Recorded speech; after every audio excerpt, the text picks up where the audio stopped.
নমস্কার, আপনারা দেখছেন এনকেটিভি ডিজিটাল। আজকে আমাদের আলোচনার বিষয় প্রধানমন্ত্রী নরেন্দ্র মোদী ক্ষমতায় থাকবেন না সেপ্টেম্বরে তাকে সরে যেতে হবে। এই নিয়েই আমরা আলোচনা করব এনকে ডিজিটালের পর্দায় সরাসরি সুমনে। কারণ ডোনাল্ড ট্রাম্প থেকে আরএসএস প্রধান মোহন ভাগবত প্রত্যেকের সঙ্গেই নরেন্দ্র মোদীর যে টানাপোড়েন চলছে তা কি সেপ্টেম্বরে নতুন কোনো চেহারা নিতে পারে, এই নিয়ে আজকের আলোচনা।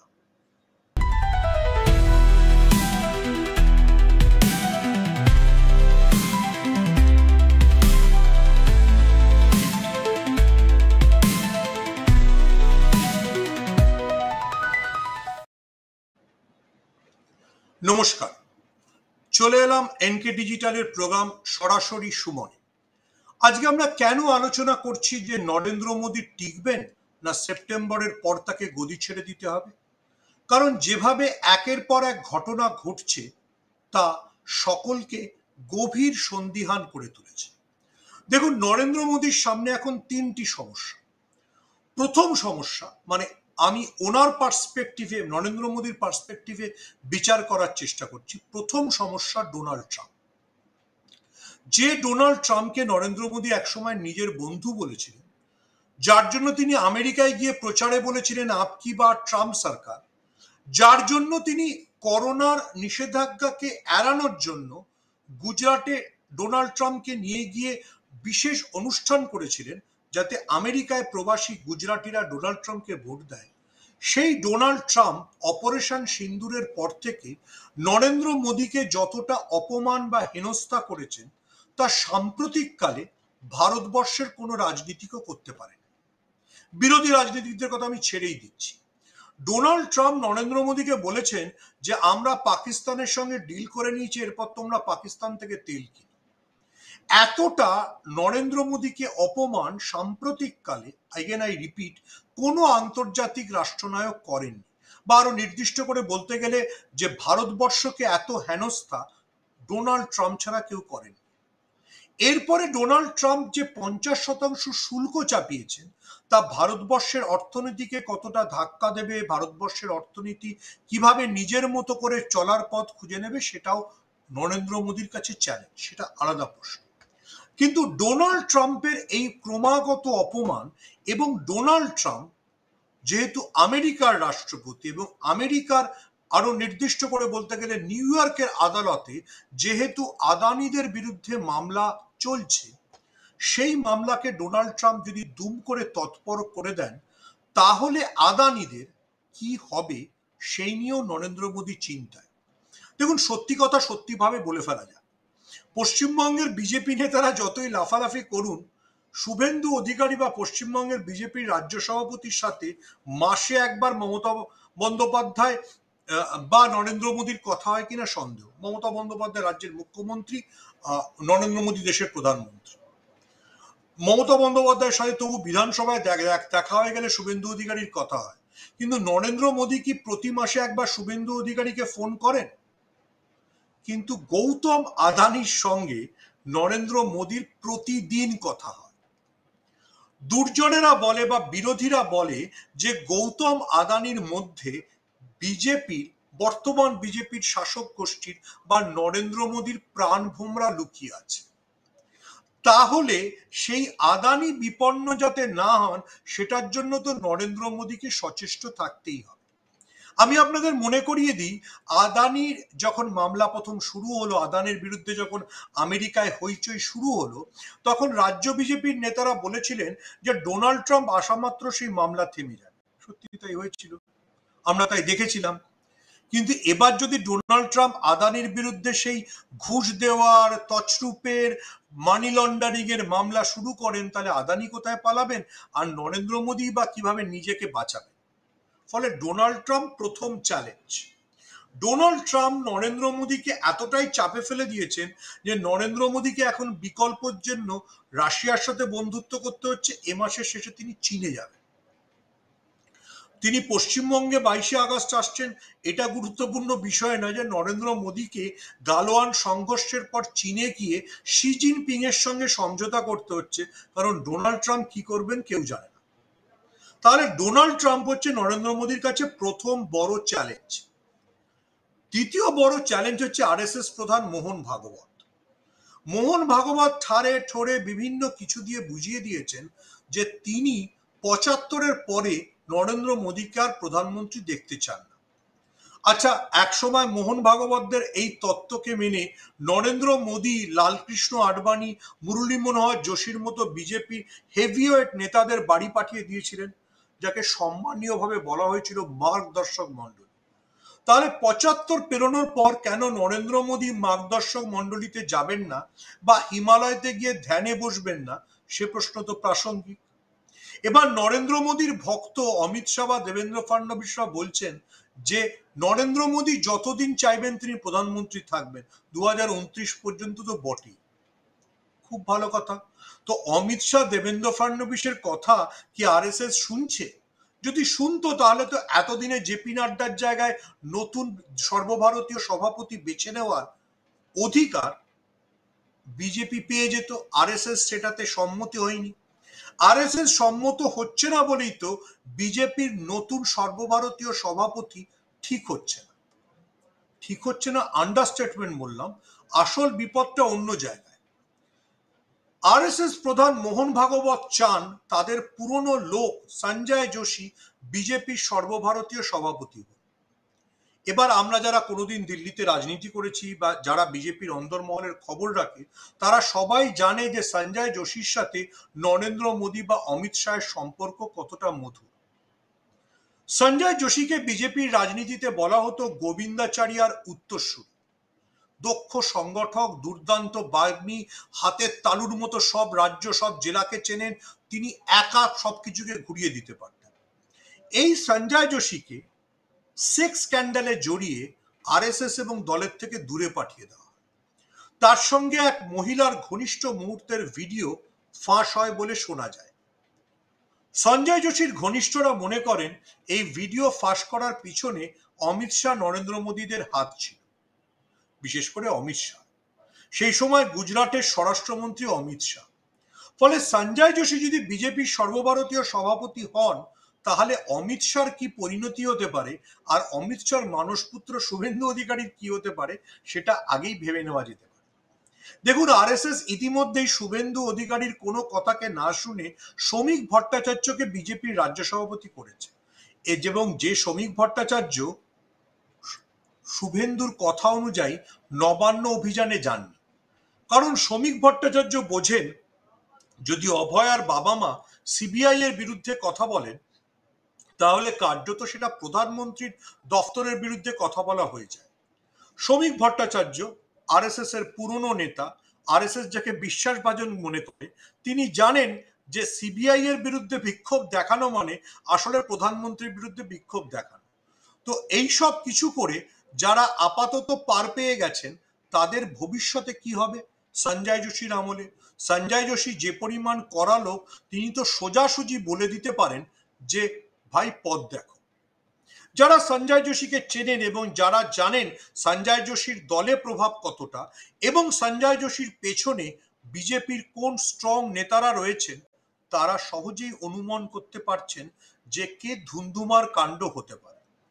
মোদী যদি সেপ্টেম্বরে ৭৫-এর পরও প্রধানমন্ত্রী পদে টিকে যান, কিন্তু তাকে সমঝোতা সূত্র হিসেবে সঞ্জয় যোশীকে বিজেপির সর্বভারতীয় সভাপতি পদে মেনে নিতে হয়, তাহলে যাকে বলে দফা রফা গেল।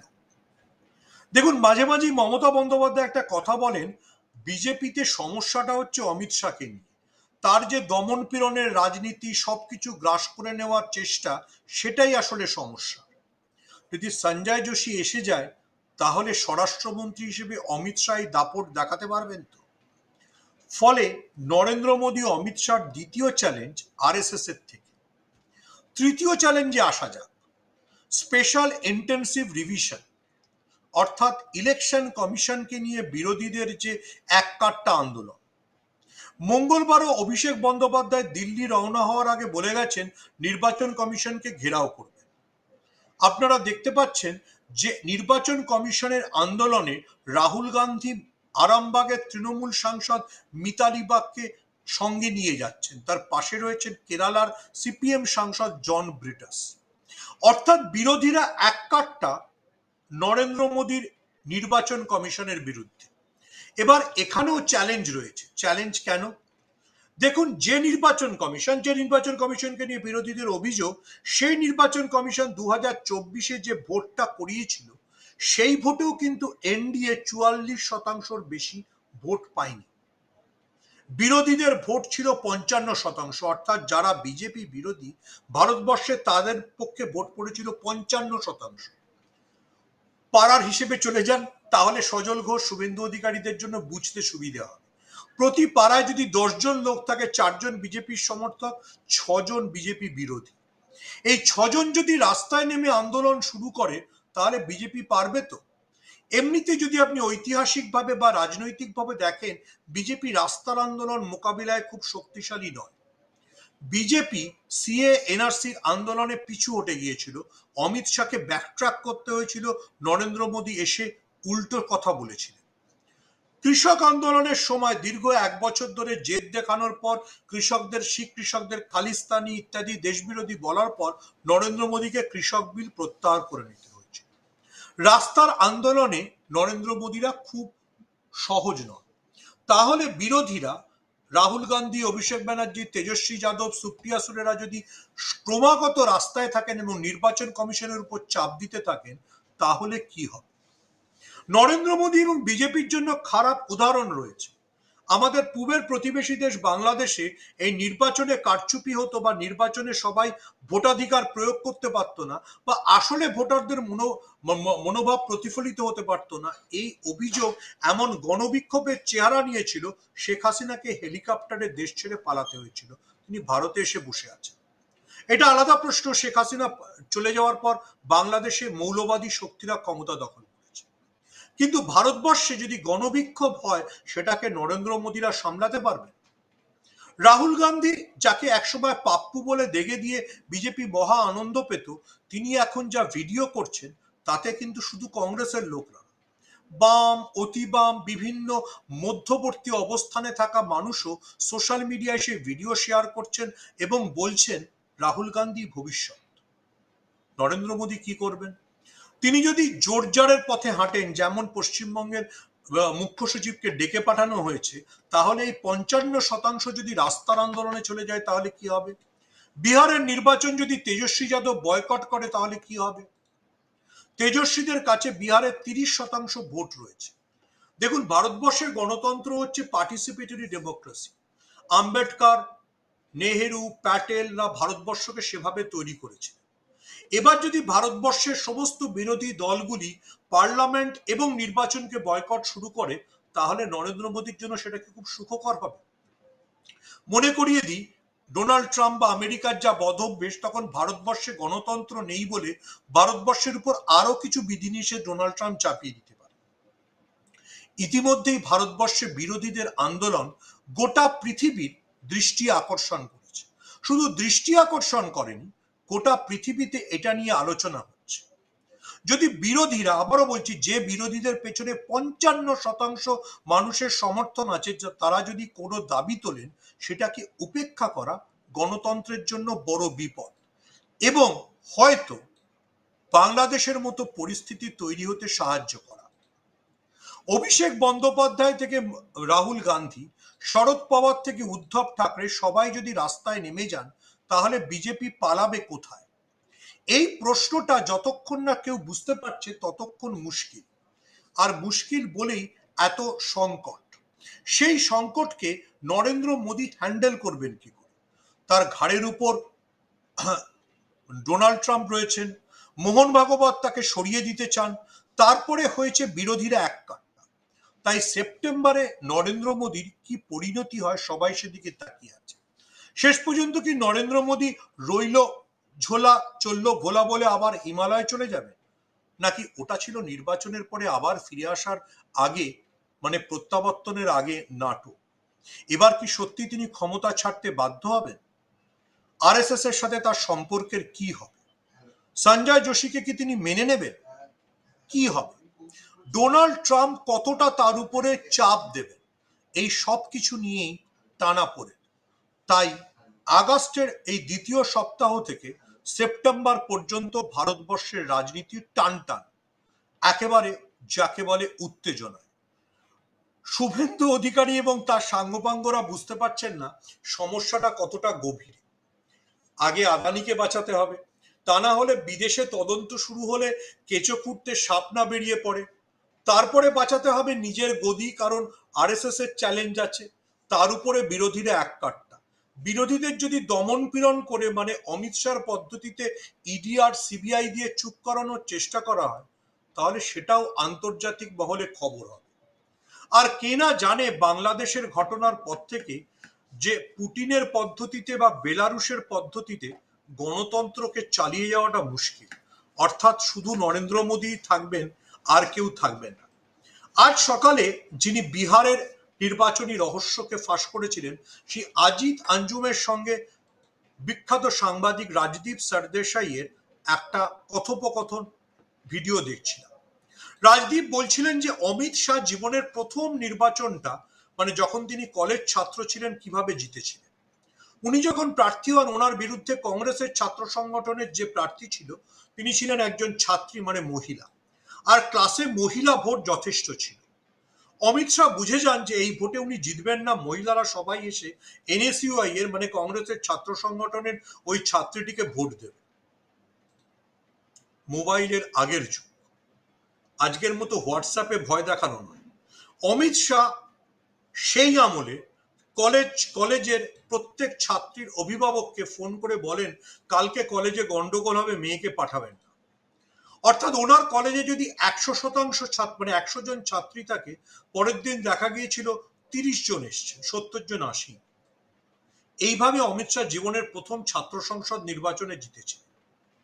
রাজদীপ সরদেশাই রসিকতা করে চমৎকার বলেছেন, যার ছোটবেলা থেকে এইসব করার অভ্যেস, বড়বেলায় তিনি এসে যে বিহারের 70 লক্ষ মানুষকে ভোটার তালিকা থেকে বাদ দিয়ে দেবেন, বা পশ্চিমবঙ্গে শুভেন্দু অধিকারীর মতো বেছে বেছে নির্বাচনী কেন্দ্র থেকে তৃণমূলের ভোটারদের বাদ দেওয়ার চেষ্টা করবে, তাতে আর অবাক হওয়ার। সত্যি তো, ছোটবেলার অভ্যেস কি কারো যায়? অমিত শাহ সেই অভ্যেস যায়নি। কিন্তু অমিত শাহ যা চান, সেটা কি আরএসএস করতে দেবে? সেটা কি ডোনাল্ড ট্রাম্প করতে দেবে? সেটা কি সম্মিলিত বিরোধীদের ঐক্য সেটাতে বাধা হয়ে দাঁড়াবে না? ডোনাল্ড ট্রাম্পের ভয়ে তো এমনিতেই আদানির প্রাণ ওষ্ঠাগত। বিরোধীদের আন্দোলনের মুখে যদি আদানির সব টাকা আমেরিকায় আটকে যায়, কি হবে?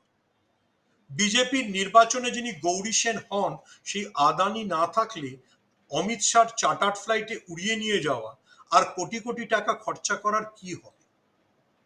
ভারতবর্ষের ভোট, ভারতবর্ষের রাজনীতি তাই এক সন্ধিক্ষণে দাঁড়িয়ে। মোদী কি আরএসএস এর সঙ্গে সমঝোতা করে টিকে থাকতে পারবেন, নাকি 75 পেরোলে তাকেও চলে যেতে হবে, যেমন ভাবে একদিন লালকৃষ্ণ আডবাণী, মুরলী মনোহর যোশীদের তিনি এই মোহন ভগবতদের সমর্থন নিয়ে মার্গদর্শক মণ্ডলীতে পাঠিয়েছেন। আজ তারও কি সেখানেই জায়গা হবে? এই সব প্রশ্নের উত্তর স্বাধীনতা দিবসে নরেন্দ্র মোদীর ভাষণের পর থেকে সেপ্টেম্বর অবধি ভারতের রাজনীতিকে সরগরম করে রাখবে। ডোনাল্ড ট্রাম্প আরো কতটা আক্রমণাত্মক হন, মোহন ভাগবত কতটা চাপ বাড়ান, সঞ্জয় যোশী বিজেপির সভাপতি হয়ে যান কিনা, আর বিরোধীরা রাস্তায় কতটা এককাট্টা থাকতে পারে। ভারতবর্ষের রাজনীতি এক সন্ধিক্ষণে দাঁড়িয়ে। নমস্কার, আবার পরের সপ্তাহে ফিরে আসবো সরাসরি সুমনের আরেকটি এপিসোড নিয়ে। বিশেষ কৃতজ্ঞতা এনকে ডিজিটালের সম্পাদক প্রবীর বিশ্বাস এবং তার পুত্র অনির্বাণ বিশ্বাসকে। আপনারা দেখতে থাকুন এনকে ডিজিটাল। সামনের সপ্তাহে আবার ফিরে আসবো সরাসরি সুমনের আরেকটি এপিসোড।